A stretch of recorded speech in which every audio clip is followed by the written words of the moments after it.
de sorte que, se alguém se purificar destas coisas, será vaso para a honra, santificado ou idôneo para o uso do Senhor, e preparado para toda a boa obra. Paulo, 2 Timóteo 2:21.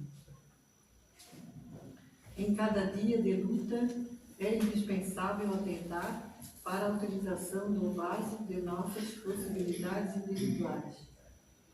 Na Terra, onde a maioria das almas encarnadas dorme ainda o sono da indiferença, é mais que necessária a vigilância do trabalhador de Jesus nesse particular. Quem não guarde os ouvidos pode ser utilizado pela injustiça. Quem não vigie sobre a língua pode facilmente converter-se em vaso da calúnia pela leviandade ou pela preocupação de sensacionalismo. Quem não ilumine os olhos pode tornar-se vaso de falsos julgamentos. Quem não se orienta pelo espírito cristão será naturalmente conduzido a muitos disparates e perturbações, ainda mesmo quando a boa-fé lhe imputa propósitos incuráveis. De homens e mulheres de todas as condições estão sendo usados pelas forças da vida diariamente. Por enquanto, a maioria constitui material utilizado pela malícia e pela viciação. Vasos frágeis e imperfeitos fundem-se e refundem-se todos os dias em meio de experiências inquietantes e rudes. Raríssimos são aqueles que, de interior purificado, podem servir ao Senhor, habilitados para as boas obras. Muitos ambicionam essa posição elevada, mas não cuidam de si mesmos. Reclamam a situação dos grandes missionários, exigem a luz divina, clamam por revelações avançadas, contudo, em coisa alguma, se esforçam por se libertarem das paixões baixas. Observa, pois, amigo, a que princípios serves na lida diária? Lembra-te de que o vaso de tuas possibilidades é sagrado. Que forças da vida se utilizam dele? Não ouvides, acima de tudo, que precisamos da legítima purificação, a fim de que sejamos vasos para a honra e idôneos para o uso do Senhor.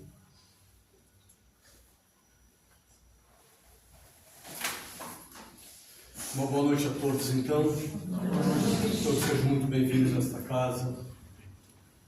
Vamos nos preparar, então, para o início das nossas atividades na noite de hoje, agradecendo primeiramente a Deus por podermos estar aqui, podemos ter chegado até aqui. Então, desta forma, em agradecimento à espiritualidade amiga que atua neste ponto, a nossa Mãe Maria de Nazaré e a Jesus, que é a ponte que nos leva ao Pai, nós dizemos desta forma: Pai nosso que estás nos céus, santificado seja o vosso nome, venha a nós o vosso reino, seja feita a vossa vontade, assim na terra como nos céus. O pão nosso de cada dia nos dai hoje, perdoai as nossas ofensas, assim como nós perdoamos a quem nos tem ofendido. E não nos deixeis cair em tentações, mas livrai-nos de todos os males. E assim seja. Desta forma, então, agradecemos também o mentor da nossa irmã Sônia, e que hoje ela vai nos servir o pão. Ou seja, pode-se abrir o seu coração para nós, minha irmã. Que Deus o abençoe. Boa noite a todos. Boa noite.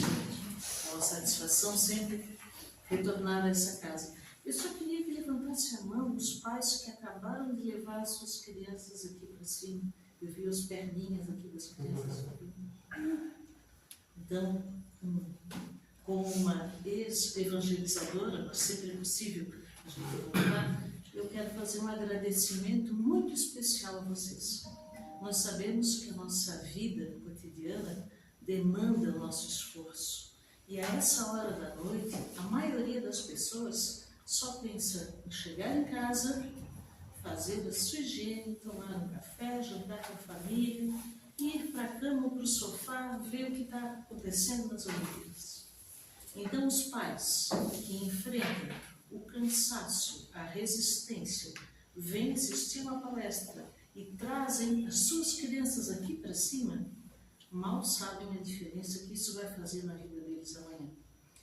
Quando nós trabalhamos na evangelização, nós não estamos necessariamente formando novos espíritos. Muitas casas pensam que é isso que acontece.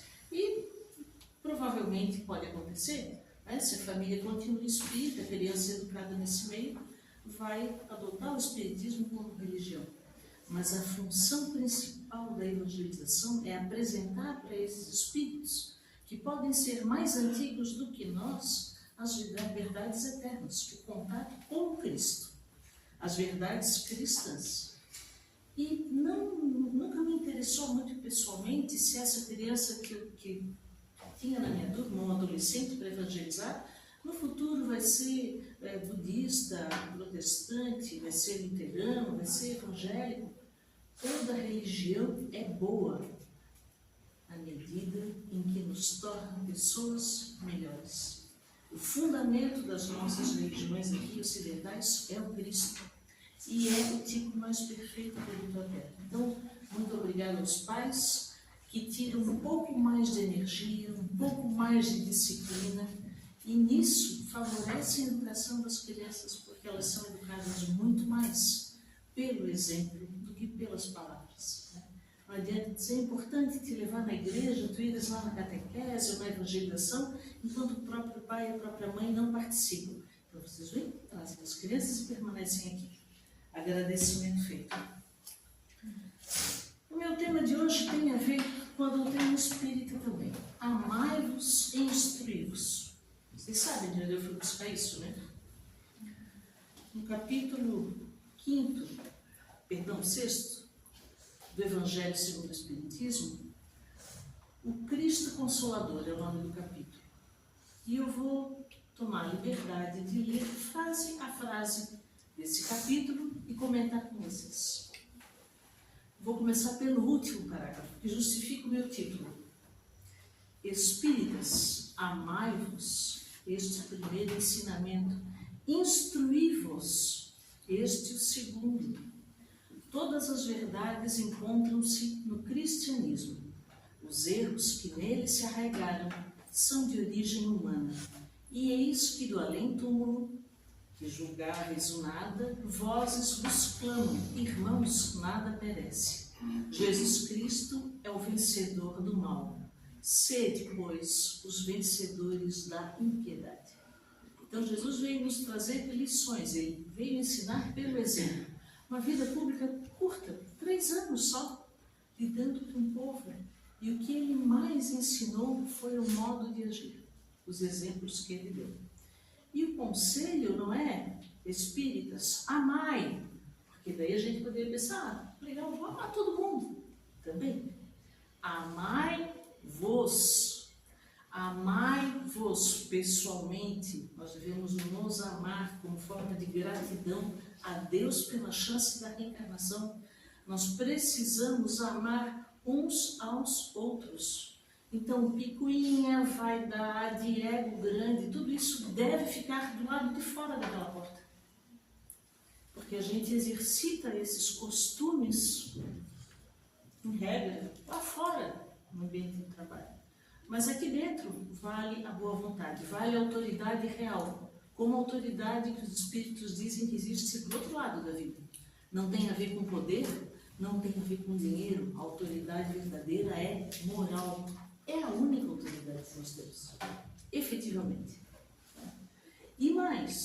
diz, além do amai-vos, amar a si, amar os irmãos, amar a família, amar os amigos do centro espírita, amar aquele que bate na nossa porta, que às vezes chega mal cheiroso e a gente tem a tentação de pensar, puxa vida, fulano não trabalha, eu me esforço tanto, então vou me esforçar mais no sentido de amar também. É amar-vos o quê? Instruí-vos. Eu vou fazer uma coisa aqui que eu faço em toda a casa. A louca dos livros, eu vou botar em ordem certa. O livro dos Espíritos, o livro dos Médiuns, o Evangelho segundo o Espiritismo, o Céu e o Inferno, que é o patinho feio, menos de estudar, e a Gênese, que é o mais pesado.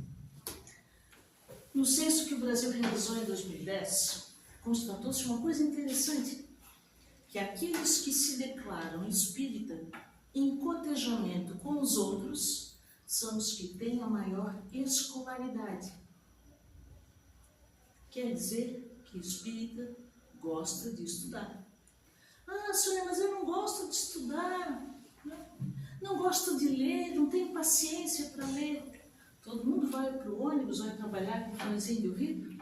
Tem milhares de palestras excelentes, de podcasts que a pessoa pode ficar ouvindo. Palestras, várias, de excelente qualidade. Eu vou dar um exemplo aqui que todo mundo conhece. Divaldo Pereira Franco. Esse abençoado, que tem uma obra social gigante, enorme, lá em Feira de Santana, perto de Salvador, Mansão do Caminho. Vocês sabem qual é a idade dele hoje? 97 anos. Ele tem probleminhas de saúde? Tem. É cada vez mais difícil para ele ficar de pé.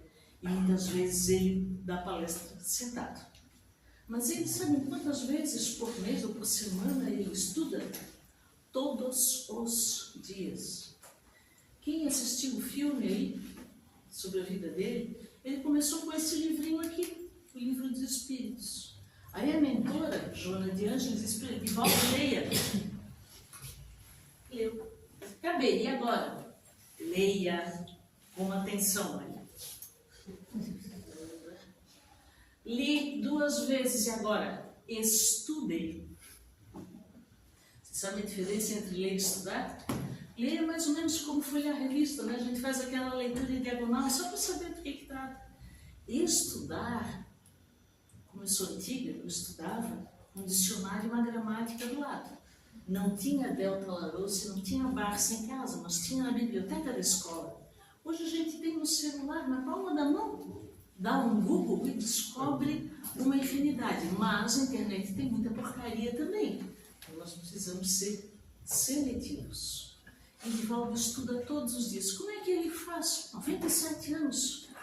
Cada dia ele faz a sequência das questões, ele lê uma questão e medita sobre ela ao longo do dia.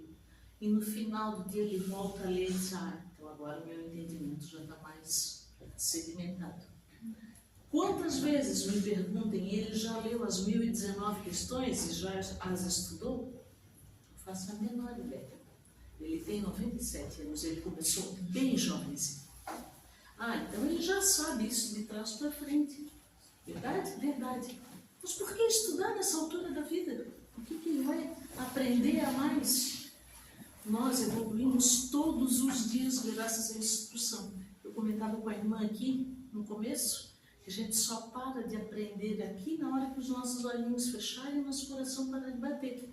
Aí alguém vai pensar, puxa, ainda bem, vou para o mundo espiritual, não vou mais precisar estudar. É tão enganoso isso quanto pensar que fulano estava tão adoentado, pobrezinho, idoso, pena dele. Descansou, né? Descanso eterno. Deixa eu contar para vocês, não é descanso, muito menos eterno. O que existe aqui, uma coisa chamada aposentadoria, que é para a gente se afastar da atividade laboral, não é para se jogar nas cordas do mundo, né? A gente precisa continuar com alguma atividade. Esse conceito de aposentadoria do lado de lá não existe, porque o nosso tempo de existência na Terra é curto se comparado ao tempo que a gente passa no mundo espiritual. e nós não paramos de aprender jamais. E eu dou sempre o exemplo, todo mundo já viu aí uma criança de 4 anos dedilhando piano, maravilhosamente. Uma criança de 9, 10 anos se formando na faculdade, num curso difícil. O que explica essa genialidade das crianças? Antigamente existia, mas a gente não tinha contato, né? A informação hoje corre muito rápido. Todo espírito é herdeiro de si mesmo. Aquilo a que a gente se dedica, normalmente é a nossa vocação. Você sabe o que é a vocação? Para os jovens há menos tempo aqui nesta encarnação, eu digo o seguinte: a nossa vocação é aquilo que a gente faz sem se cansar. Eu posso ficar na minha cozinha trabalhando durante horas em pé, fazendo pratos diferentes. É a minha vocação. Eu posso estar numa sala de aula com as criancinhas pequenas. O salário é uma porcaria, por enquanto. Mas aquilo me refaz o coração, me aquece o coração. É a sua vocação. Não, eu gosto realmente de empreender, de criar emprego. É meio atrapalhado do ponto de vista financeiro, mas eu vou seguir em frente. Fé em Deus e pé na tábua. É a sua vocação. Então, a vocação vem do vocativo, né, do latim de chamar. É o meu chamamento interno. A nossa vocação é aquilo que nós fazemos sem nos cansar. Que alguém lá de casa grita assim: ó pai, a comida está esfriando na mesa, mas já chamou 2 vezes. Né? E continua se dedicando. Então, feliz de quem abraça, em algum momento da existência, a sua vocação. Que nunca vai trabalhar na vida. Mas eu vou voltar aqui à instrução, necessidade de instrução. Quer dizer que nós precisamos estudar doutrina espírita apenas? Não. Toda oportunidade de ensino nós precisamos abraçar. Por quê? A oportunidade chegou para você: poxa, me ofereceram uma bolsa num curso de língua. Para que eu vou aproveitar? Nunca vou para esse curso. Para que eu vou estudar? Na próxima reencarnação ou nas próximas, o conhecimento pode ser aproveitado. Quando a mãe de Chico Xavier, no livro que foi publicado depois, Cartas de uma Morta, ele não acreditou que fosse a mãe. Por quê? Porque a mãe do Chico era analfabeta. E quando ela se comunicou, ele disse assim: minha mãe era analfabeta. E ela respondeu: meu filho, eu escolhi ser analfabeta porque eu precisava desenvolver outras qualidades, mas era um espírito muito elevado. Às vezes acontece de que o nosso conhecimento fica assim, meio distante, como esses dias que tem amanhecido com névoa, que a gente olha no horizonte e não enxerga, mas o Cambirela está lá. É como o nosso conhecimento vai estar lá. Pode não ser visto no primeiro momento, mas à medida em que a gente se instrui, se melhora, a névoa se dissipa e a gente vê a grandeza que está dentro de nós. Então nós precisamos amar-nos, porque nós estamos, nesse momento, sendo usufrutuários de um corpo carnal que nos permite andar sobre esse globo. Nós não somos donos de rigorosamente coisa alguma. O carro que está lá fora no estacionamento, o título de propriedade do terreno que está lá em casa, as joias que eventualmente a gente comprou ao longo da vida, aquela roupa bonita, aquele sapato que a gente só vai usar em casamento, né? Aquilo tudo que a gente pagou bastante, suou para ter, não é nosso. Nem o corpo físico é nosso. Ou vocês já viram um caminhão de mudança atrás de cortejo fúnebre? O que vale títulos de propriedade do lado de lá? Hoje eu li um trecho de uma tia, eu leio sempre por ela Mensagens Espíritas, e tirei de um livro do Divaldo, com uma história que se passou há mais de 50 anos. Ele chega numa cidade e fala numa palestra sobre propriedades, sobre a gente ser usufrutuário de tudo e não ser dono de nada. Quem é o dono da coisa toda? É Deus. É quem cria. Né? Nós não, nós somos usuários. Até daquilo que a gente acha que tem. O filho. O filho, às vezes, a filha, é um espírito irmão, é alguém com quem nós já convivemos no passado. E por isso, às vezes, uma mãe, estou olhando para você porque você está abraçada com alguém, a mãe tem 4, 5 filhos. 4 são ótimos, são dedicados, são carinhosos, são presentes, a mãe fica doente, todo mundo vai ao hospital. Mas tem um filho que é assim, meio fora da rota. Ele é um ponto fora da curva, é aquele nem. Ele nem estudou, nem trabalhou, ele vive aplicando na bolsa, né? Pede para a mãe um trocadinho para tudo. É muito chegado. Mas ele exige da mãe e do pai. Por quê? Porque no passado, aqueles 4 com quem a gente se dá melhor, com mais facilidade, são aqueles que já eram afins do nosso passado, tá? E são histórias antigas, por mais de uma reencarnação. Então são nossos amigos, são espíritos amores. E aquele filho difícil que faz tudo errado e a mãe se derrete por ele, dá razão para ele, para a indignação dos outros. Aquele filho errado é o credor do passado. É quem eu amei de menos. E que bate agora na minha porta, na minha família, e diz: eu vim aqui tomar o que é meu. Mas enfim, Divaldo falava na palestra sobre essa questão da propriedade. Encerrou a palestra numa cidade distante da dele. O homem mais rico que frequentava a casa espírita disse assim: Divaldo, minha esposa preparou um jantar, nós fazemos questão que você vá para a diretoria da casa jantar com isso. Divaldo, casa era um palacete, tudo brilhava. E o dono da casa, muito orgulhoso, mas ainda muito impressionado com aquela palestra sobre propriedade, disse assim: Divaldo, você vê aqui, tapetes persas, importei. Custou uma fortuna. Essa casa eu levei 2 anos para construir. Não que me faltasse recurso, é que eu queria dar o bom, do bom e do melhor para a minha família. Né? Tudo muito enfeitado. Ele disse: tem imóveis, tudo que eu construí foi graças ao dinheiro das minhas empresas, das minhas propriedades. Então, Divaldo, quero que você me diga, isso tudo aqui que você vê, comprado com o meu trabalho, com o meu dinheiro, que veio das minhas empresas, é ou não é meu?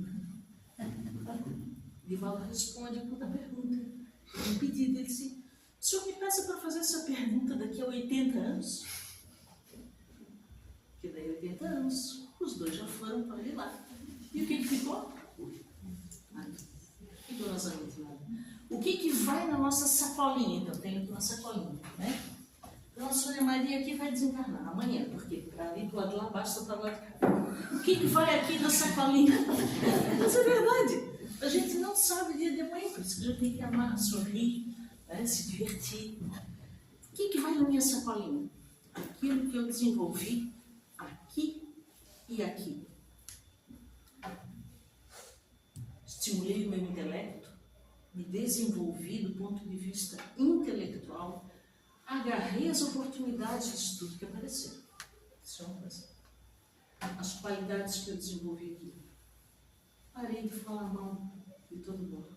Porque às vezes a pessoa é muito boa, mas é maledicente pra caramba. Os judeus usam uma expressão para isso. Roshlará. Língua má. E tem um relato disso que é o ouvido mau. A pessoa que pratica o bem, faz tudo que está ao seu alcance. Mas se entra uma fofoca quentinha aqui, ela vai correndo e despejar no megafone do outro lado. Ela cede o ouvido, cede a atenção, não segura a língua. Lachon hará, eu não gosto. Eu falei no errado. Língua má. Então nós precisamos dominar a tendência, já dominamos a fazer o mal. Querem ver? Às vezes a gente tem vontade de desganar alguém que está lá em casa, mas a gente não faz, para não perder o réu primário. Então a gente já controla o que faz. Controla. Muitos de nós ainda não controlam e se perdem no caminho do crime. Mas a providência é boa e vai dar muitas chances para todo mundo voltar para o caminho do crime. Então a gente controla o que faz. Controla o que fala. Se a gente fizer um exercício aqui, Me foi proposto uma vez por uma professora e esse eu consegui vencer. Passa 24 horas sem reclamar de ninguém, de pessoa alguma, de qualquer situação, sem reclamar do trabalho, da comida, do fulano que chega atrasado, da fulana, sem reclamar. Fecha a boca. Consegue? Consegui. Oh, vitória, Senhor. Puxa vida, não aguentava mais. Já está reclamando. Jogou fora. Aí o que a professora dizia? Começa tudo de novo. Ai, eu consegui, graças, Senhor. Tá que contente que eu tô. Que boazinha que eu só consegui passar 24 horas sem falar mal. E agora? Você repete agora, sim. Agora a meta é uma semana. Lembra aquela presidente que dizia que a gente não tinha meta, ia dobrar a meta? Aí a professora propôs um terceiro desafio, quando a gente já chegou ali há 3, 4 dias sem verbalizar a reclamação. Ela disse, agora exercício mais difícil. Eu pensei, puxa vida, não fazer nada errado, não falar nada errado, o que vem agora? Não pensar nada errado. Nem em pensamento. Eu nunca consegui ficar 24 horas sem eu tento. Mas quando eu vejo, putz, já pensei, fulano também, né? Parece aqueles memes, a pessoa falando com Jesus, o ator lá do Chosen, que é judeu, e a pessoa está se explicando, e a frase dizia, você explicando para Jesus que você queria amar o próximo, mas o próximo não colaborava.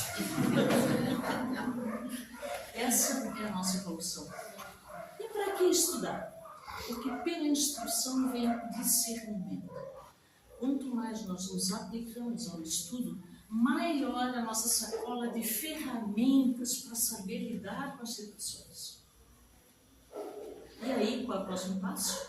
Fazer escolhas melhores. E quando a gente vai fazer escolhas melhores, o que é que vai crescer? A nossa moralidade, o lado emocional. Tem um livro de Emmanuel, na psicografia de Chico Xavier, chamado Pensamento e Vida. E ele começa assim, falando sobre instrução. Já se disse que 2 asas conduzirão o espírito humano à presença de Deus. Quer dizer, vai nos levar, vai nos arrastar, vai nos empurrar, impulsionar para um caminho evolutivo e a gente vai chegar à angelitude. Sim, nós vamos. Vai ser rápido? Não vai. Mas nós já estivemos piores do que estamos hoje. A gente não retrograda, a gente só avança. Só que às vezes a gente patina. E quando patina 1, 2, 3 vezes, é como se a gente estivesse numa escola e a diretora chama e diz assim, Sra. Maria, você tem sido uma péssima aluna, você está dando exemplo mal para os seus coleguinhas, ninguém está avançando por seu lado. Então, nós vamos te colocar lá numa escolinha isolada, porque lá o teu conhecimento vale muito. Só que a diretora não disse. O teu conhecimento vai estar sozinho do teu lado, porque os teus amores vão ficar do lado de cá. É o caso dos espíritos que são retirados do nosso convívio e vão reencarnar em outro planeta. Porque lá, um planeta mais primitivo, o conhecimento que ele já tem aqui vai ser muito útil para levar aquela comunidade toda para frente. E aí o aluno chega lá na escola e pergunta, mas a minha família, a minha mãe, a minha mulher, a minha filha. Não, você comprou esse bilhete sozinho. Não, mas eu nunca mais... Não existe pena eterna. Vai lá, resolve a tua vida, melhora do ponto de vista moral, intelectual e volta para o convívio dos seus. É assim que funciona. E nesse capítulo, Emmanuel diz, ele fala da bondade que ignora e da inteligência que não ama. O que é a bondade que ignora? Ele dá um exemplo. Você está andando num deserto, quase sucumbindo, morrendo de sede e de calor. De repente, encontra um pequenino oásis, um poço d'água, com água limpa, boa, abundante, e um caramanchama da sombra. E você para nesse poço e por um momento mata a sua sede. E aquela sombra é um refrigério, é um alívio. Mas você continua perdido no meio do deserto, não sabe para onde vai. E não vai aguentar só com água, vai precisar de comida também. Você não sabe em que direção vai. Essa é a bondade que ignora. Mata a sede, dá conforto, mas não te acrescenta uma vírgula em conhecimento. A inteligência que não ama é o seguinte: você está caminhando no mesmo deserto, quase sucumbindo de calor e de sede. De repente, está perdido, não sabe para onde. De repente encontra, não um oásis, um poste grande, cheio de plaquinha, dizendo: tal cidade, 5 quilômetros para lá. Tal vilarejo, 8 quilômetros para lá. Outra cidade, 8 quilômetros para frente. Outra cidade, tantos quilômetros a sudeste. Dá informação, dá tudo. Mas não tem uma gota d'água para te dar. Nem de sombra. Então não nos adianta ser apenas bons. Porque daí, se a gente só for bonzinho, bonzinho, bonzinho, nós seremos como o poço que fornece água e tem uma sombra, e não dá mais nada. Se nós somos muito, muito disciplinados e cultos e inteligentes, mas se não houver bondade no nosso coração, a gente vai ser como poste. Está cheio de informação para dar, mas não serve para dar um golinho d'água, para matar a sede. Então nós precisamos das duas características.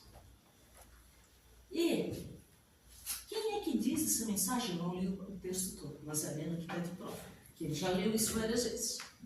Espírito de verdade. Quem é esse Espírito de verdade? É alguém que lá no Evangelho de João, Jesus já se referia. Ele dizia: ó, agora eu vou, depois o meu Pai vai mandar o Espírito de verdade, que ficará com vocês até o fim dos tempos. Então, quem assiste muita palestra espírita já ouviu essa expressão com certeza. Mas muito se debate sobre quem é esse Espírito de verdade. Tem pessoas que dizem que é o próprio Cristo que voltou. Mas eu que gosto muito de português e de gramática, faria sentido. Jesus disse: meu Pai vai mandar outro, o Espírito de verdade. Será que é o próprio Jesus? Então, há pessoas que dizem que o Espírito de verdade é uma falange de espíritos superiores, bem superiores. Mas olha, só mais 5 minutinhos. Eu já falei aqui para vocês que o primeiro livro, o livro dos Espíritos, ele tem 2 introduções. Ele tem uma introdução e depois ele tem prolegômenos. Vou perguntar aqui para o universitário: o que é prolegômenos? Introdução. Então o livro tem 2 introduções. Salvei dessa, viu? Ficou até roçado. Acontece que a primeira introdução, ó, fica o crédito aí, tá? Deixa preparado, porque da próxima vez eu posso perguntar. A primeira introdução diz assim: Introdução ao estudo da doutrina espírita. Então, é comum as pessoas me pedirem no final do ano: mas eu quero revisar toda a matéria da doutrina espírita em um mês de férias. Eu digo: leia a introdução ao estudo da doutrina espírita. Porque essa introdução tem um resumo de tudo mesmo. E depois tem prolegômenos. E o que é o prolegômenos? É a introdução deste livro aqui, o livro dos conceitos. Agora vejam que interessante que fala o último parágrafo de prolegômenos.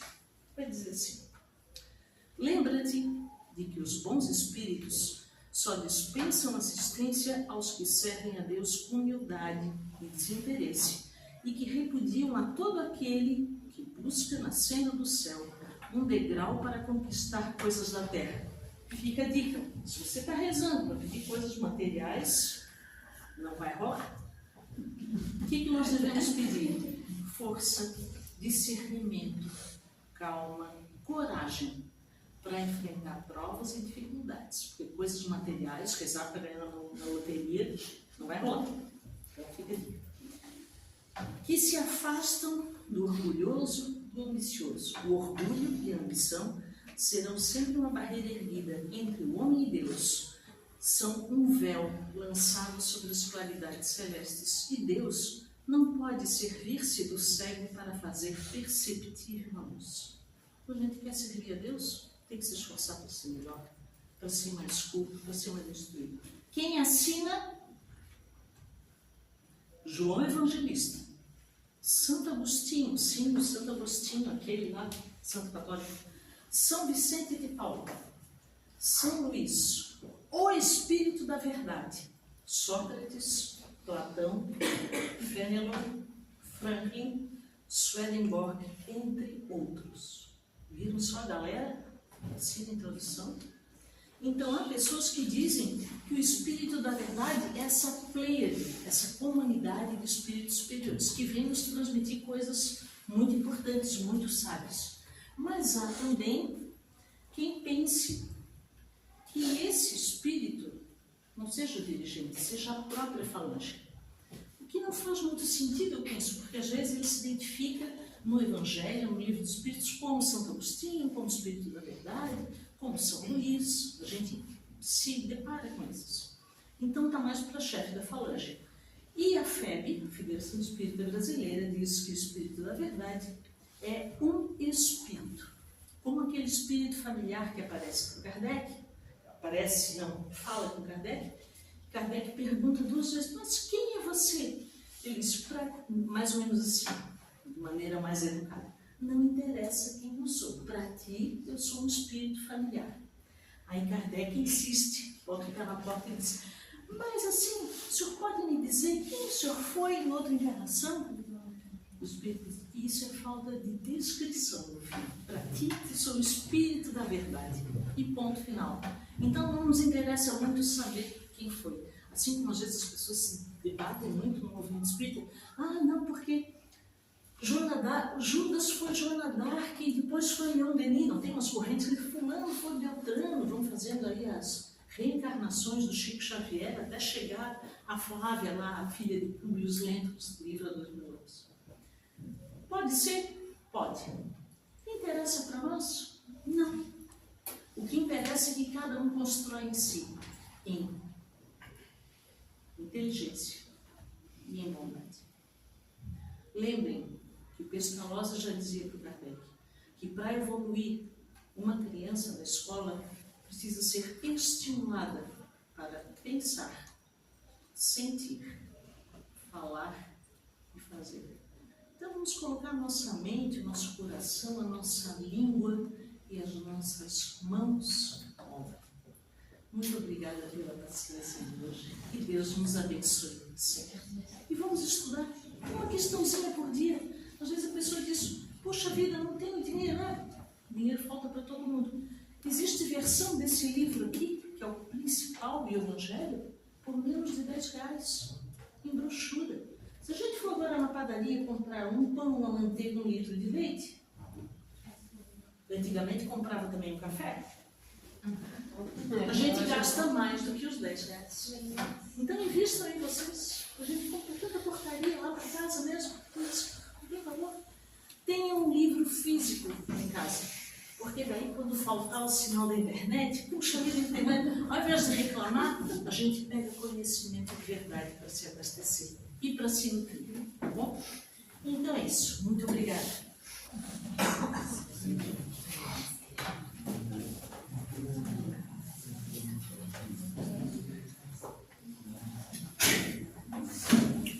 Obrigada, Sônia, por todos esses ensinamentos. E tão bom de te ouvir. É tão simples e tão natural. Dói pouco. Então, vamos agradecer a Deus, a espiritualidade amiga com nós, que está sempre aqui nos auxiliando. E que também a aproximação com Deus precisa de estímulo, né, Sônia? Não é todos que têm esse estímulo, a gente sabe que a gente ainda não tem fé, né? E isso tem que ser estimulado na gente, porque a gente só estimula essa fé quando está doendo alguma coisa. E a gente não precisava disso, né? Mas infelizmente, um dia nós vamos chegar lá, sem malas, mas com o coração cheio de amor. Então convido a todos a fechar os nossos olhos, a elevar o nosso pensamento a Deus, a nossa Mãe Maria Santíssima, e pedir que ela possa derramar do seu laboratório divino o bálsamo necessário para que cada um de nós aqui presente sinta-se fortalecido e amparado, que essa prece possa ir de encontro a todos aqueles que nos pedem prece, a todos aqueles que estão em tratamento nessa casa, por toda a humanidade, Senhor. Pai nosso que estás nos céus, santificado seja o vosso nome. Venha a nós o vosso reino. Seja feita a vossa vontade, assim na terra como nos céus. O pão nosso de cada dia nos dai hoje. Perdoa, Senhor, as nossas ofensas, assim como nós perdoamos a quem nos tem ofendido. E não nos deixeis cair em tentações, mas livrai-nos de todo o mal, que assim seja. E assim, pedimos permissão para darmos por encerrado a palestra doutrinária da noite de hoje, que ao sairmos daqui, possamos levar para os nossos lares muita paz e muito amor no coração. Peço um minuto de atenção para a professora quer dar um recadinho. Boa noite. Para quem não me conhece, eu sou uma das evangelizadoras aqui da casa e a gente está com uma programação para outubro que é o Conredinha. Quem nunca ouviu falar, Conredinha é como se fosse um congresso, é um dia que a gente faz um encontro com as crianças da 14ª URI, de várias casas espíritas. E nesse dia as crianças brincam, a gente vai falar de Jesus, a gente vai ensinar um pouquinho mais sobre a doutrina, vai ser um dia de brincadeiras. E para as famílias, para os pais que forem acompanhar as crianças, também tem um momento com a parte doutrinária, tudo de uma forma mais dinâmica, mais lúdica, assim. É um dia muito bacana, tem várias crianças que já foram aqui, que frequentam a nossa casa. E então, assim, ano passado a gente conseguiu levar, acho que 16 crianças foram. Então, assim, foi um dia bem bacana. E conto com a presença de vocês, assim. Eu tô dando um recado aqui de forma geral, porque às vezes lá em cima é muito corrido, né? Mas se tem alguma criança que não participa aqui da evangelização em casa, sintam-se convidados, tá? A gente hoje falou ali em cima da sementinha. A gente planta uma sementinha no coraçãozinho deles. E às vezes quando eles chegarem numa idade adulta ou numa adolescência, eles vão lembrar que um dia a gente falou de Jesus para eles, falamos de Deus, ensinamos um pouquinho sobre o que eles quis nos ensinar. Então, essa sementinha a gente tem que começar a cuidar, né? A dar água para que ela possa frutificar, né? Dar frutos, né? Então, essa é a nossa intenção. Então, para maiores informações, vocês podem me chamar no privado. A maioria dos pais eu acho que está no grupo, tá? Quem não tem criança que participa da evangelização, tragam. Nossa casa está cheia de frutos ali em cima, que estão crescendo. E eu acho que é bem bacana, assim, levar a palavra de Jesus para os nossos pequenos, tá? E aí, então, pode me chamar no privado. As inscrições esse ano serão online, tá? Não vai ser nada com papel. Então, dúvidas, vai estar o nome ali da responsável pelo Conredinha, ou vocês também podem me chamar no privado. Ano passado a gente fez camiseta, então os pais que as crianças não têm camiseta, que muitos iniciaram esse ano, se eu conseguir um número X de camisetas, a gente vai fazer camiseta de novo, porque às vezes a gente vai todo mundo meio padrão, mas quem não puder fazer camiseta, não tem problema, vai com uma roupa normal e vai ser um dia bem bacana, tá bom? Obrigada. Desculpa aí roubar um tempinho de vocês.